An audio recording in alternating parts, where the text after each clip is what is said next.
SVIMS నియామకాల్లో DSC తరహా scam అంటూ ఆరోపణలు చేశారు టీటీడీ మాజీ chairman Bhumana Karunakar Reddy. TTD board అనుమతి, ప్రభుత్వ ఆమోదం లేకుండా 303 పోస్టులకు నోటిఫికేషన్ ఇచ్చారని, వేతనాలు ఇష్టారీతిన పెంచారని విమర్శించారు. కొందరు వ్యక్తులకు అనుకూలంగా నిబంధనలను మార్చారని, టీడీపీ నేత ఆదిశేషు చక్రం తిప్పుతున్నారని మండిపడ్డారు. గతంలో 100 మంది డాక్టర్ల నియామకంలో కోట్ల రూపాయలు చేతులు మారాయని, ఇప్పుడు జరుగుతున్న నియామకాల్లో కూడా అదే జరుగుతోంది అన్నారు భూమన.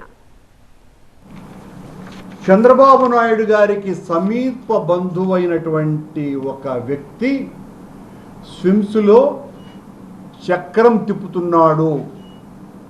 విష్ణు చక్రం కంటే స్పీడుగా ఈ ఆదిశేషయ్య, ఆయన పేరు కూడా మళ్ళీ ఆదిశేషయ్య చక్రం బలంగా తిరుగుతున్నది స్విమ్స్లో. తమాషా ఏంటంటే ఈ నియామకాలలో సాక్షాత్తు స్విమ్స్ విశ్వవిద్యాలయ వైస్ ఛాన్సలర్ మరియు డైరెక్టర్ పదవిలో ఉన్నటువంటి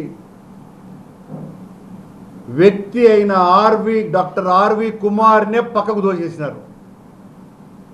బర్డ్ డైరెక్టర్ను దీనికి సంబంధించిన కమిటీకి అధ్యక్షునిగా నియమించారని తెలుస్తోంది. వీళ్ళెవరికైతే కొద్దిమందికి ఉద్యోగాలు ఇవ్వాలనుకుంటున్నారో వాళ్లకు సంబంధించినటువంటి వేతనాల పెంపుదల అనుమతిని టీటీడీ బోర్డు కానీ ప్రభుత్వ అనుమతి కానీ లేకుండానే ప్రాథమిక వేతనాలను గణనీయంగా పెంచి ముందు వాళ్ళు నిర్ణయించుకున్నటువంటి వ్యక్తులను నియమించుకునేందుకు అనుకూలమైన వాతావరణాన్ని సృష్టించారు అన్న ఆరోపణలు వస్తున్నాయి. విశ్వవిద్యాలయ స్థాయిలో నిర్వహించాల్సినటువంటి కీలక నియామక ప్రక్రియలో వాళ్ళకెవ్వరికీ కూడా అందులో భాగస్వామ్యం కలిగించకుండా వీళ్ళే 303 నర్సింగ్, పారామెడికల్, నాన్ పారామెడికల్